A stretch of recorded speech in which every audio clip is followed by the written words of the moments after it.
If you have not yet read your copy of the new issue of Carolina Journal, I would encourage you to do so because the cover story is about the very issue we're going to talk about today, donor privacy when it comes to nonprofit organizations. Our own Carrie Travis from Carolina Journal wrote this story, and it really will help you to get even more background than what John's going to be talking about today on this issue. So be sure and pick that up. If you don't, for some reason, receive this at your home, it is a free subscription. You can grab a copy on your way out from Cindy. Raise your hand, Cindy, back there in the corner. Well, John, I discovered, John and I have something in common, and that is that we are both natives of Phoenix. Now, John still lives there, working for the Goldwater Institute. He is the Director of National Litigation for the Goldwater Institute's Scharf-Norton Center for Constitutional Litigation. He's also General Counsel for the Institute. Now, what he does is he litigates in federal and state trial and appellate courts in a variety of areas that include economic liberty, taxpayer rights, public union and pension reform, government transparency, free speech. We've been hearing a lot about that lately, of course, school choice, and many, many other things. Now, prior to joining Goldwater, John served on active duty in the U.S. Navy Judge Advocate General's Corps. For those of us who watch NCIS, that's known as JAG. And also, he clerked for Senator Jon Kyl of Arizona on the U.S. Senate Judiciary Committee. He's worked in a number of other public policy capacities. He's also an officer in the U.S. Navy Reserve. He's going to be talking to us today about one of his areas of expertise in nonprofits and donor privacy. You might be surprised to find out that when it comes to the First Amendment, that news media organizations are treated differently than nonprofit organizations, and it is starting to become an issue, as you will read about in the cover story on Carolina Journal and carolinajournal.com. So please join me in welcoming for a very interesting conversation about a very serious issue, Jon Riches.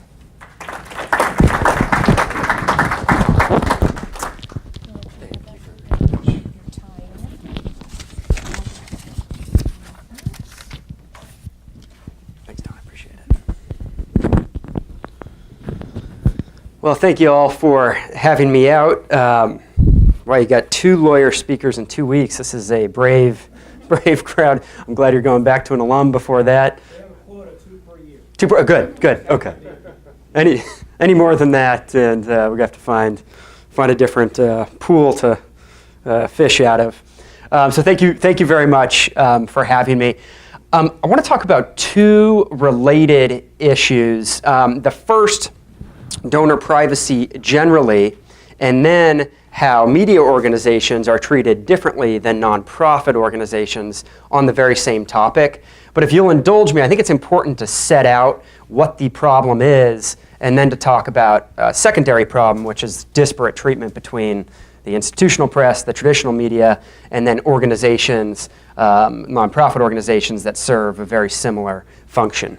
In 1956, the Alabama Attorney General sought a court order that would stop a group from conducting further activities in the state and kick the group out of the state.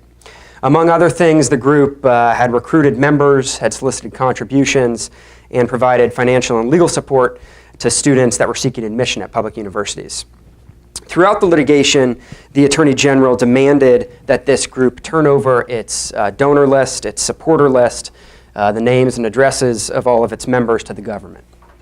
The group refused, and the case made its way all the way up to the United States Supreme Court.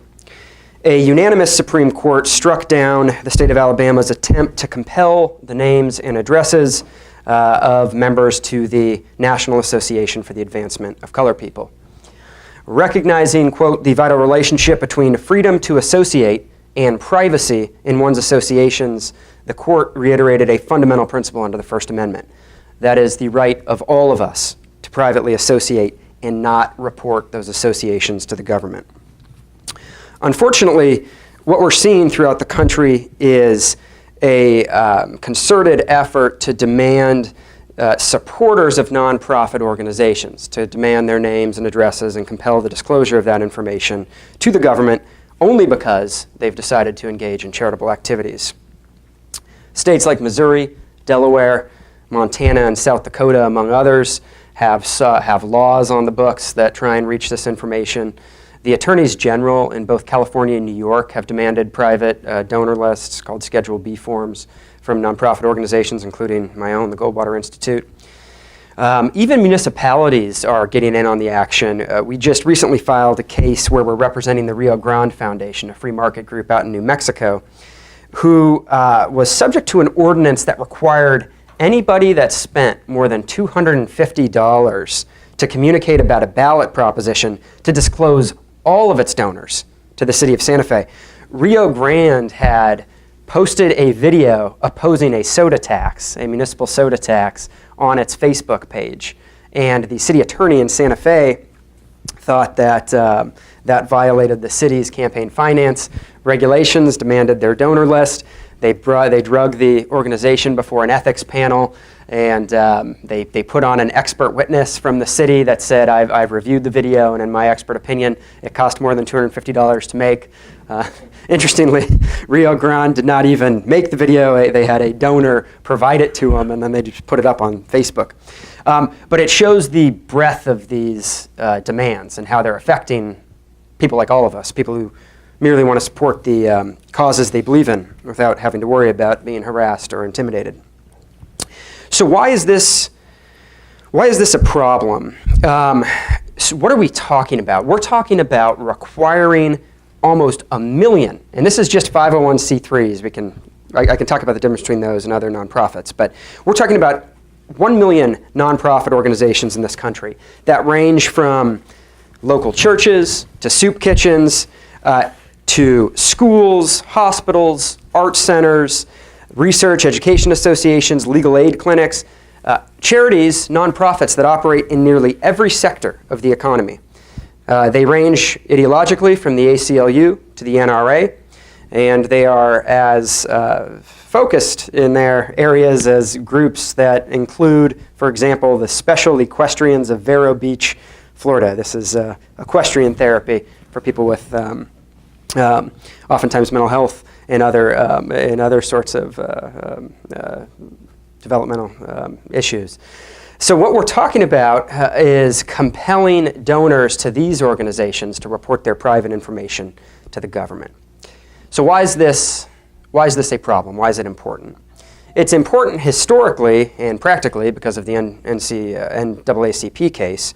We want people to feel that they can associate with one another, that they can speak freely without the threat of harassment or intimidation. It also has a historical importance. The ratification of our own Constitution was debated through a series of papers, as most of us know, called the Federalist Papers. They were all published under pseudonym, Publius. And the reason for that is that the primary authors at the time, James Madison, Alexander Hamilton, and John Jay, feared that if their names were attached to the Federalist Papers, things like regional rivalries, particularly for Hamilton, no one really liked Hamilton much, they would get in the way of the message of the papers. And they wanted the debate to focus not on the person, but on the message. And of course, the same concerns exist today. There's also value in privacy and anonymity besides political value, literary value. Many authors choose to publish anonymously. George Orwell was ashamed of being poor, so for most of his career he published anonymously. Charlotte and Emily Bronte wanted to avoid gender bias. They published anonymously. Lewis Carroll was just a private person, and so he chose to publish anonymously. And of course, as we'll talk about in a little more detail later, the news media. Reporters use anonymous sources all the time. Deep Throat wasn't exposed until 2005. This was the source behind the Watergate scandal. That was 30 years after Nixon's resignation. Of course, editorials are anonymous. Commentary pieces often have anonymous bylines.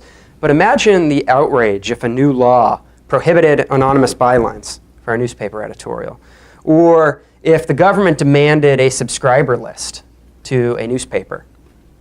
I think the outrage would be swift, it'd be severe, and rightly so.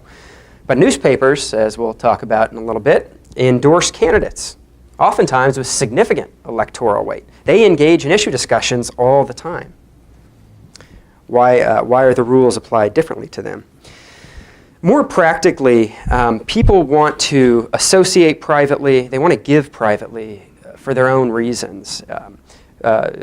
Religious reasons are often a primary cause. The Jewish faith has charitable obligations to give anonymously as one of its highest callings, as does Christianity and the Muslim faith. Of course, there is a desire not to be inundated with solicitations. People who donate to nonprofit organizations know that they might not want their information revealed, so every other organization doesn't hit them up. And of course, there's simply a desire to remain out of the spotlight for whatever the reason.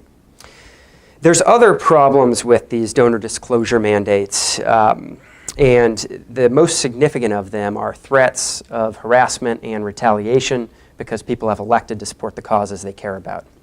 We've seen this throughout the country. From Prop 8 in California, there was a waitress who gave $100 to the Prop 8 campaign. She had worked at a restaurant for 20 years. The restaurant was boycotted by those who disagreed with her, and she was fired from her job. Out in Wisconsin, there was the Doe Investigations. This is where a partisan district attorney decided that he did not like some nonprofit activity. The investigations culminated in literally pre-dawn SWAT raids of the homes of people who contributed to nonprofit organizations. Ultimately, that case made its way up to the Wisconsin Supreme Court, where the Supreme Court found that the investigation had no basis in either fact or law, and the investigations and the charges were kicked out. Unfortunately, though, the damage had already been done. A lot of the donors to those organizations had dried up, and a lot of harm was done.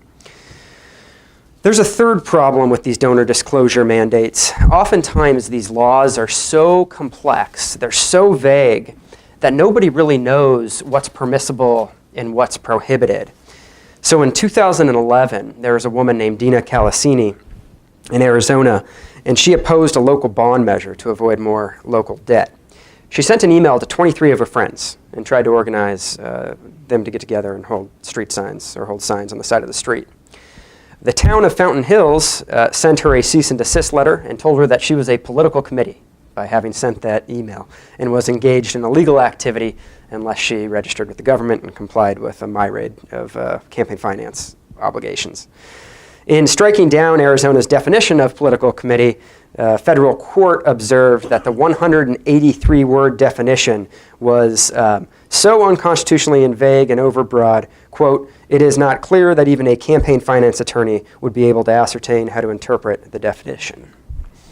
And then, of course, the group went on to note the substantial effects that this had on free speech, where if people wanted to get together and talk about a policy issue or a political issue, they would be prohibited from doing so unless they were able to retain campaign finance lawyers and go through all sorts of other requirements that shouldn't be required before we want to speak about the issues we care about. So that's what we're seeing, and that's why it's a problem for those reasons. Now, there's an interesting wrinkle to all of this, and we recently just put a paper out on it. Federal and state campaign finance laws specifically exempt what they consider the traditional media from campaign finance restrictions, including these donor disclosure mandates. The Federal Elections Campaign Act limits both direct contributions to candidates and certain independent expenditures, although most of that has been struck down. But the law specifically exempts, quote, any news story, commentary, or editorial distributed through a broadcast station, newspaper, magazine, or other periodical. So what does that look like? There was an interesting case that made its way up on a cert petition to the U.S. Supreme Court. The U.S. Supreme Court, as all of you might be aware, doesn't have to take every case that comes to it.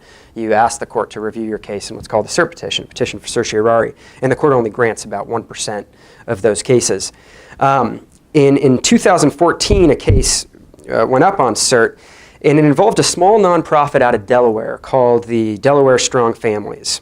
They wanted to disseminate a voter guide on issues of importance to the organization. They were a socially conservative organization. Their voter guide included an analysis of how candidates and certain incumbents came down a range of some social issues, including government funding for Planned Parenthood and regulation of internet gambling. So they put out this voter guide, and they ranked every candidate according to specific criteria, regardless of party, on how they came down on those issues. Delaware Strong Families is a 501c3 organization, like the other 1 million 501c3 organizations in the country. like the John Locke Foundation, like the Goldwater Institute. Importantly, under federal law, 501c3 organizations cannot advocate for the election or defeat of political candidates. So nonprofits that are organized under 501c3 can and do, as they should, discuss policy issues, but they do not advocate for the election or defeat of political candidates. And of course, Delaware Strong Families Voter Guide was not political. All of the candidates that evaluated was done on equal terms according to their issues. Now, Delaware had a law in the books that required this organization to report the names, addresses, and contributions amounts of any donor who gave more than $100 to the nonprofit during the election period. So if you gave to that nonprofit over $100, your name's reported to the government because they put out this voter guide.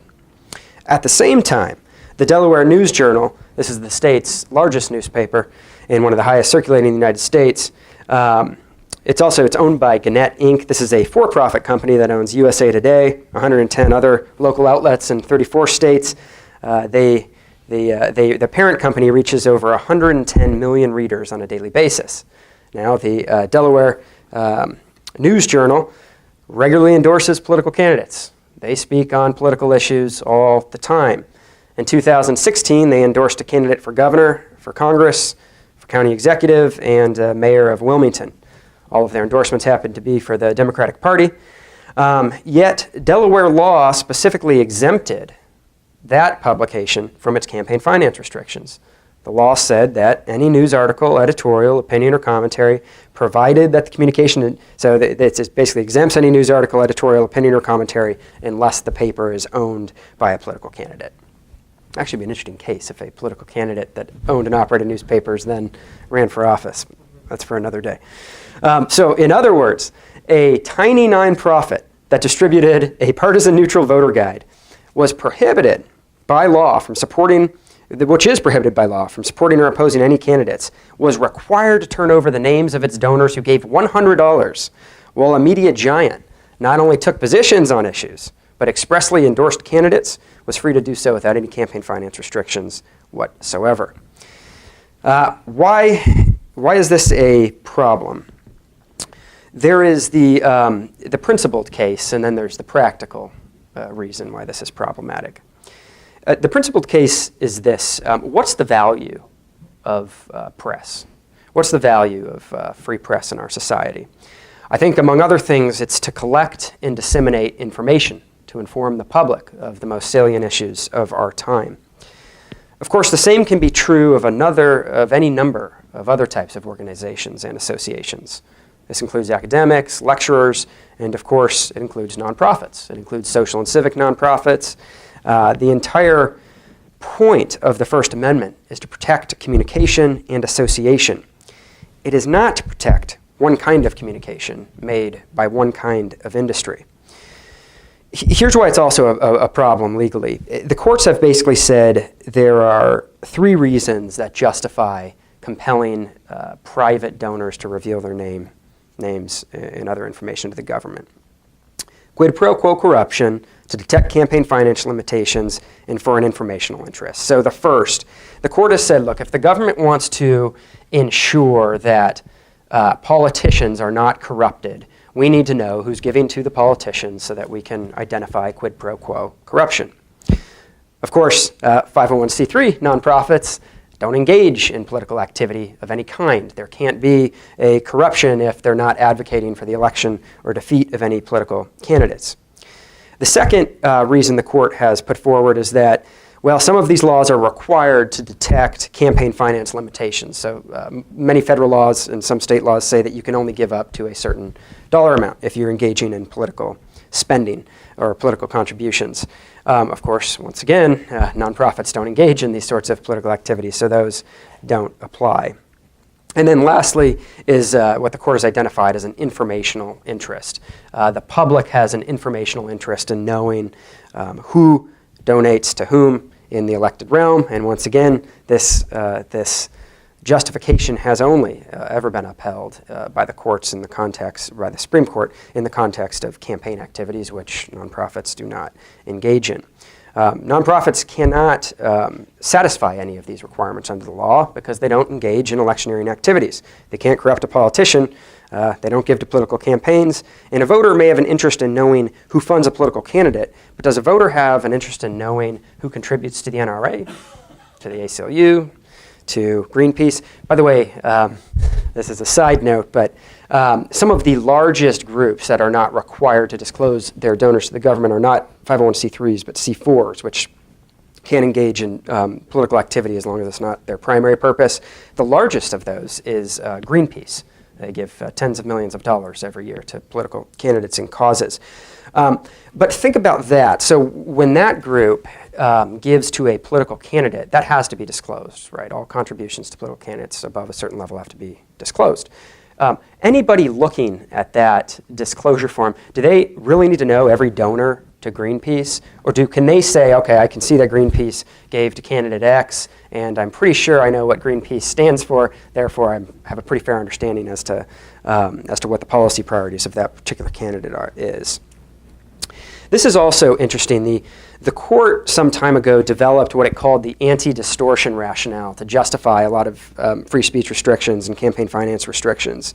And what the court said basically is that money can have a distorting effect on the political process. And so in order to get money out of politics, we can uphold certain campaign finance restrictions.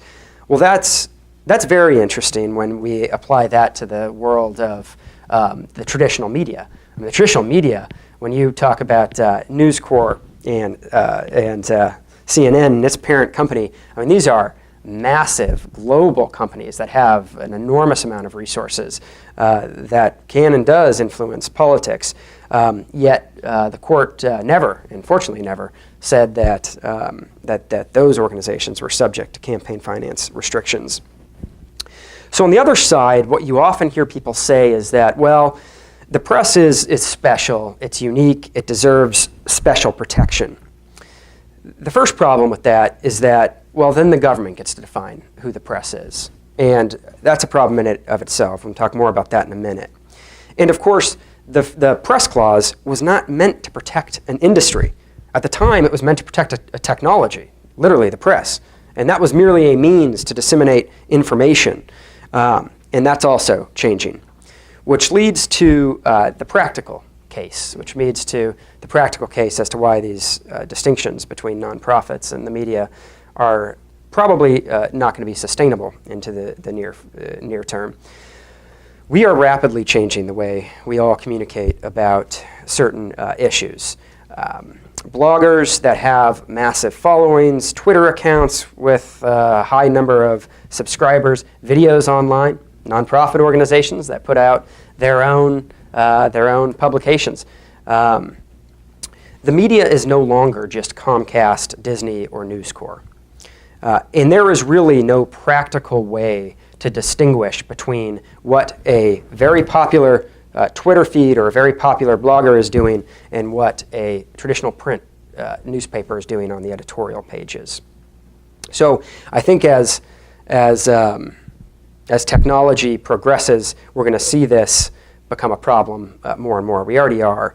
And this kind of leaves us in a weird position legally. In Citizens United, this is the much-aligned U.S. Supreme Court case that actually stood for a pretty unremarkable proposition. The primary holding of Citizens United was that the government can't regulate independent expenditures of corporations. So these are expenditures that discuss political candidates that aren't coordinated with the candidate. They're called independent expenditures. The Supreme Court had already held before Citizens United that the government couldn't regulate individuals doing this, and then Citizens United said the government can't also regulate corporations doing that because corporations, of course, are made up of people. But at any rate, the court went to great lengths in that decision to say that this media exemption that existed in the federal law that was being challenged was plain evidence of what they called unconstitutional speaker discrimination. They said, look, the government can't do this. They can't discriminate among one type of speaker and against another. So in the same case that struck down these independent expenditures, the court left in place certain disclosure mandates. And they said, well, independent expenditures are more important because money can be speech, but donor disclosure mandates are going to get some lesser level of protection. And that left that left the law in kind of a weird state right now with respect to these donor disclosure mandates.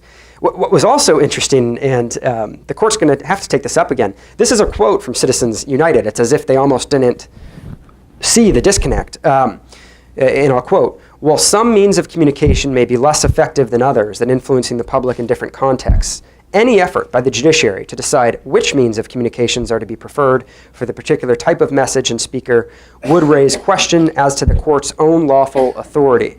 Substantial questions would arise if courts were to begin saying what speech should be preferred or disfavored, and in all events, those differentiations might soon prove to be irrelevant or outdated by technologies that are in rapid flux." And of course, that's exactly what we're seeing.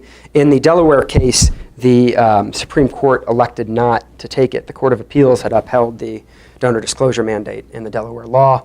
The Supreme Court denied certiorari. Justice Thomas issued a dissent on the denial, which is very unusual, but he issued a dissent that outlined all the reasons why the court should take it and why many of these donor disclosure mandates are unconstitutional on their face and in their application. So I'll conclude with just a couple thoughts and then open it up to questions, and happy to talk about some of the cases that we've done in this area and others that overlap. The disclosure laws that we're seeing today, they're dangerous and they're growing. Every American has the right to support the causes that we believe in without having to worry about harassment, retaliation, without having to go out and hire a campaign finance lawyer before we can speak about the issues we care about. And these laws are so complex that no one really knows exactly what's allowed and what's not. And as a result, fewer people speak and we're all worse off. To the extent that these laws reach the activities of nonprofit organizations as we are seeing them, they are truly disturbing. The entire point of public or social organizations is to advance an issue or a set of issues through public discourse and public dialogue. What do these mandates mean in practice? It means that a donation to the John Locke Foundation or to the ACLU becomes a public record. Member dues to the NRA or Greenpeace would be reported to the government and disclosed to the public. Even donors to, let's say, a theater group that might want to engage in political activity, let's say on a ballot measure that affected funding for the arts, would be subject to disclosure under many of these broad laws. Under these proposals, how many donations would be withheld and how much speech would be silenced? Finally, the institutional press, as it's conventionally understood, has no monopoly on the First Amendment. Millions of organizations serve just as vital role in informing the public about the most important issues of our time. These press exemptions in statute are a good thing. The press ought to be. Those who speak freely ought to be allowed to do so, but they should be significantly broadened to cover the activities of any organization that collects and disseminates information for broader public review. And litigants that are looking at these cases should look to recent precedent, including in Citizens United and another case called Reeve v. Town of Gilbert, and eliminate distinctions between the institutional press and the way people talk now, the types of organizations that collect and disseminate information and the way information is shared as technology progresses. The First Amendment was not written to protect an industry. It was written to protect the free flow of information in our republic. Our laws and our courts should recognize that and afford the greatest possible protection to all speakers. Thank you.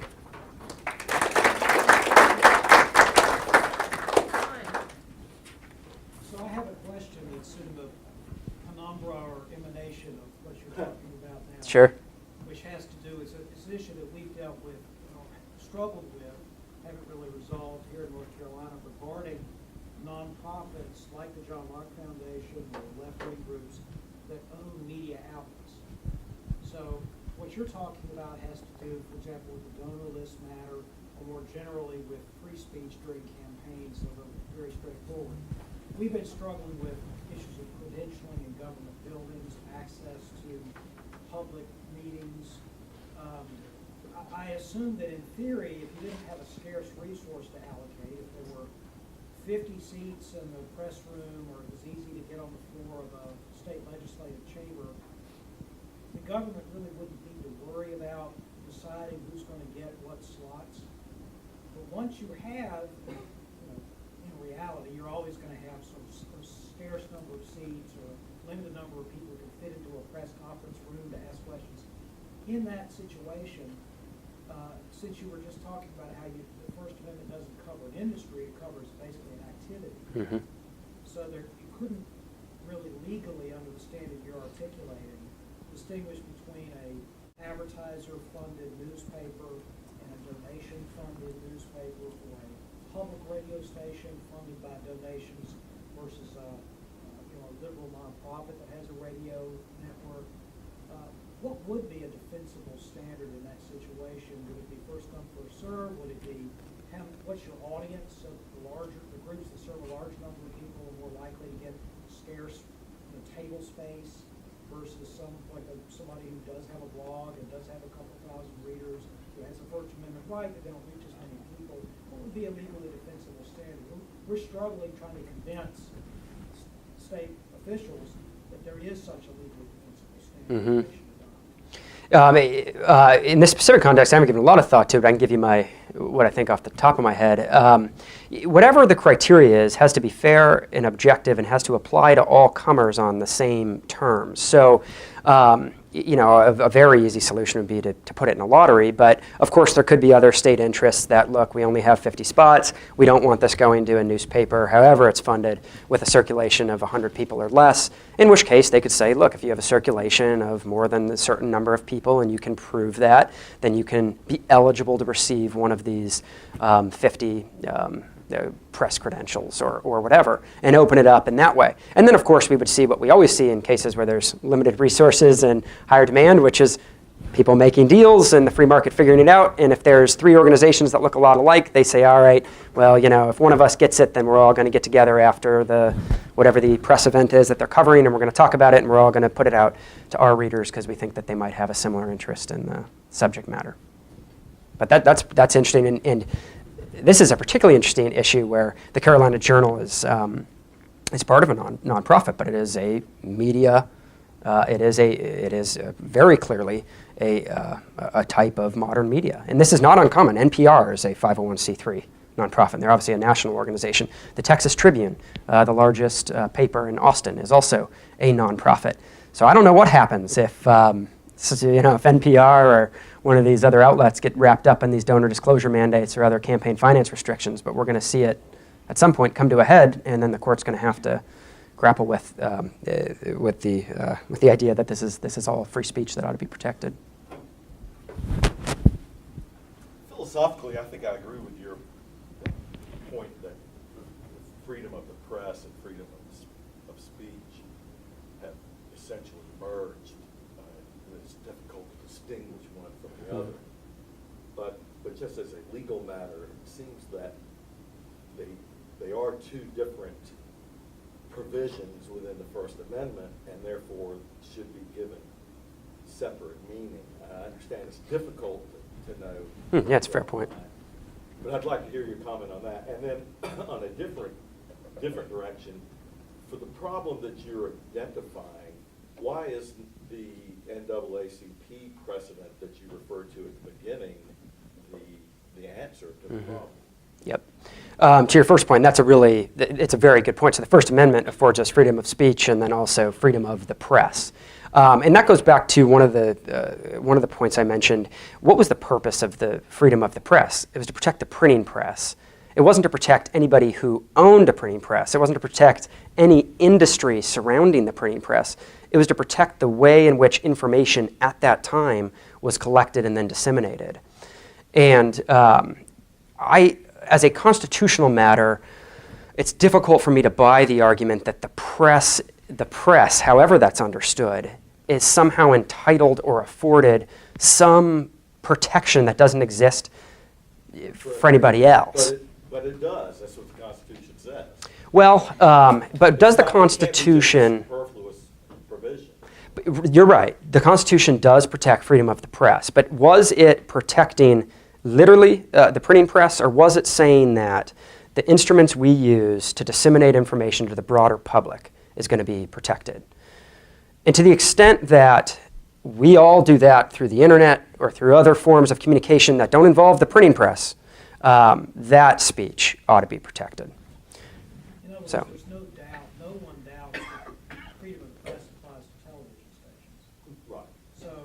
typically the concept of the press is understood to be something other than a literal printing press. But maybe the distinction has to do with individuals versus groups or something, or, I mean, at the time when the First Amendment was adopted, the press was almost entirely partisan. It was paid for by political parties. Right. And that's an important thing to think about. Yeah, that's true. They didn't think it was wrong for the First Amendment to protect explicitly partisan publications. That's what if we're going to get into the original intent business, I mean, there's basically no rival printers when the First Amendment was enacted that were in business simply on advertising. They were paid for largely by grants from politicians. Yeah, those are great points. And Follow up on that, and I think- government contracts. I think in some ways, the entire problem is regulation of campaign finance. Right. In its entirety. Right. Exactly. I mean, once the government starts getting the business of drawing lines of who can and can't speak and to what level they can speak, they get tripped up on the First Amendment because, of course, the First Amendment affords us all the right to speak as freely as possible with the least government restriction possible. To your second point, why does NAACP case not address many of these disclosure mandates? It's being litigated right now. A lot of these things are relatively new. We're seeing them pop up more and more in the states and with regulators, state attorneys general, and even in cities. So it's going to be litigated and it's going to get back up to the Supreme Court eventually. It almost did with the Delaware case. There's a gentleman, Todd Allen, he owns the Wake Weekly and also a few of the others out like in North Raleigh. And I'm not from this area, so that's been in his family for years. But recently, he also runs the Wake Forest GOP Republican Club. Mhm. He had a speaker at it, which tied into his paper, which was, he worked it out to be a nonprofit, and he was basically, I can't remember all this properly, but either he put in place the nonprofit himself, or someone came to him and romanced him with the nonprofit, and then someone spoke from DC in politics about bringing it all together. So how does a paper like his, which covers like Wake Forest, I think like Rolesville, so forth, how does that affect him in his new endeavor? Because this is just this past year, and I think he's been talking about like for 2 or 3 years. I mean, I can't speak for him.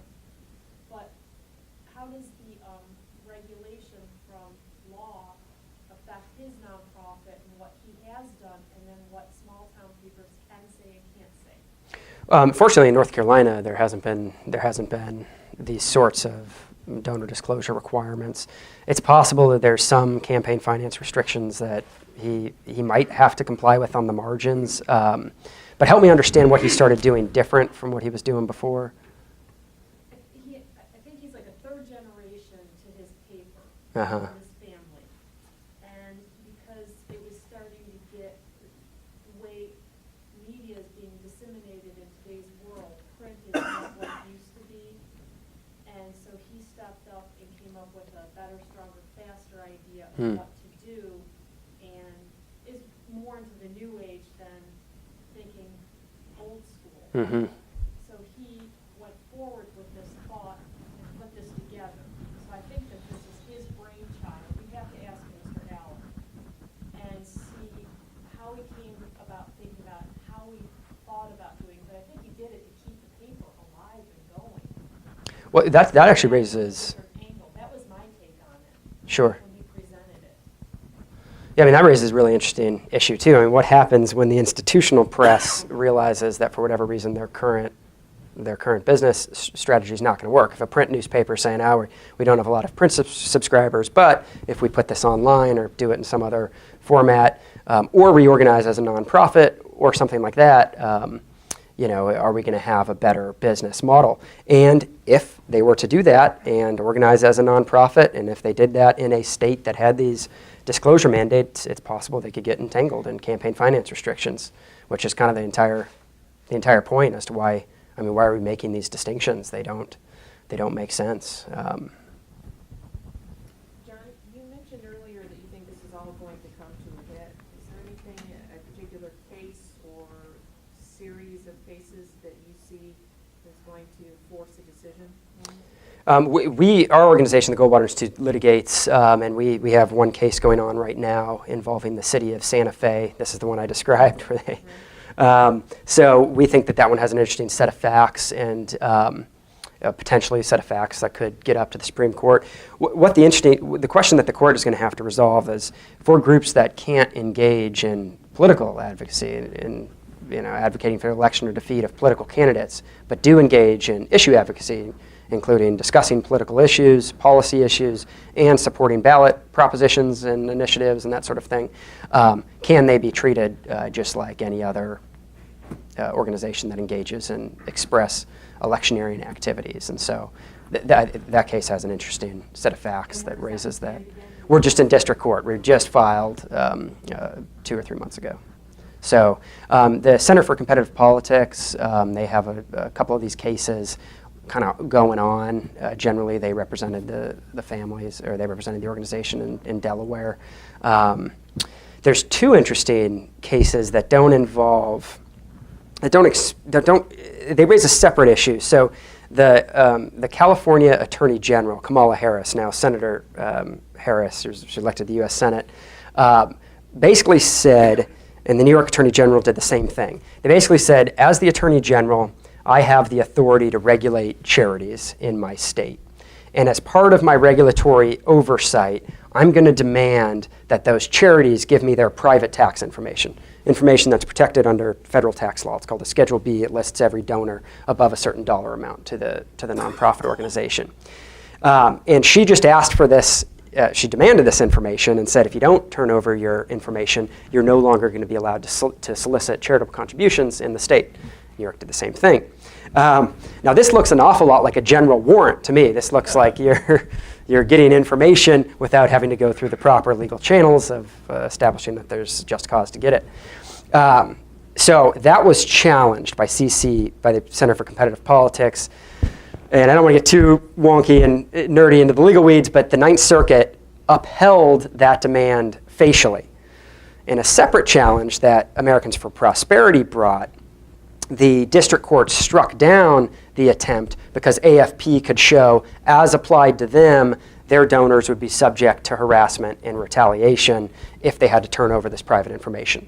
So they say, okay, she can demand it, but if you can show that you're going to be harassed or retaliated against, then she can't. And that second question is now back before the Ninth Circuit. The district court had a different opinion, went a different way than the Ninth Circuit did. Well, that's actually a very interesting distinction, because how do we know, right? I mean, how do we know if we give to a cause or an issue, whether that's going to be popular today, very unpopular tomorrow, and is it really regulators' responsibility is it really within their regulatory power to demand this information by just pure speculation that that they might not be engaging in charitable activities? But anyway, that case might come up, in a similar case out of New York might come up too, which touches on these issues. Something I know everybody in this room is near and dear to their hearts are dear public universities. Right now, it appears that free speech there is getting limited and curtailed. If they're a public institution, nonprofit, how does this affect? I mean, in reality, they're really choosing one group over another, silencing people they don't like to speak. How might this play out? Has anybody thought about bringing a suit against universities for this? So a lot of interesting. This is a side note too. Congratulations to North Carolina. This is the first state to pass the campus free speech bill that was developed by the Heritage Foundation and the Goldwater Institute. That is probably one of the best policy answers to the problem of free speech on public university campuses. That's an interesting question. As you're probably aware, a lot of public universities have foundations that are set up separately to do their fundraising activities. For example, Arizona State University, the largest public university in the country, has the Arizona State Foundation that raises tens of millions of dollars every year, and that's a private nonprofit organization. So, to the extent that organization was engaging in what regulators would deem campaign finance activities. Maybe they support or oppose a ballot measure or something like that. It's possible that those donors could be subject to disclosure mandates. But I don't think that's exactly what you were asking. So put a... That was the grounds to bring suit against them, that they're limiting speech on campus. Unconstitutional speaker discrimination, essentially. An interesting question. Haven't given much thought to that. But to the extent the state is attempting to control the content of the message, that's entirely possible. Or at the very least, it will be subject to what's called strict scrutiny, which is the highest form of constitutional review. There was a case that was recently decided, a wonderful case called Reed v. Town of Gilbert by the U.S. Supreme Court, and it involved a municipal sign code that said, if you're a political candidate, you can put up any signs you want at any time. They can be any size. You don't have to take them down, except under certain circumstances, but very permissive when it came to political signs.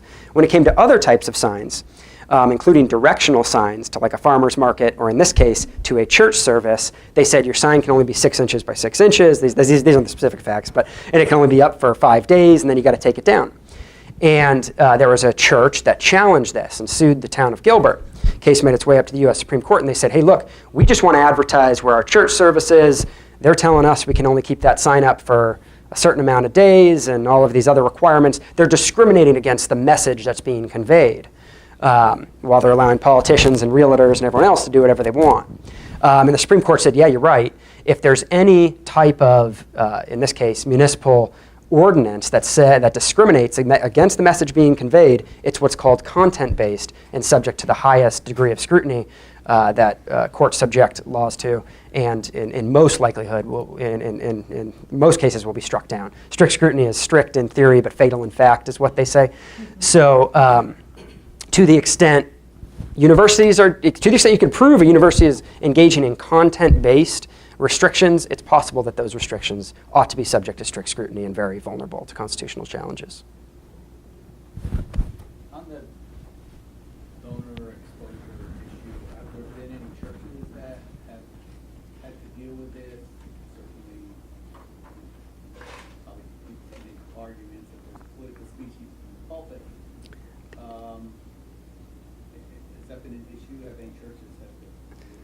So it has happened. I've seen cases where it involved a charity's tax-exempt status, where the IRS has said, because you got up on Sunday and said that I support candidate X, you're now going to lose your tax-exempt status, your 501c3 status. That's happened.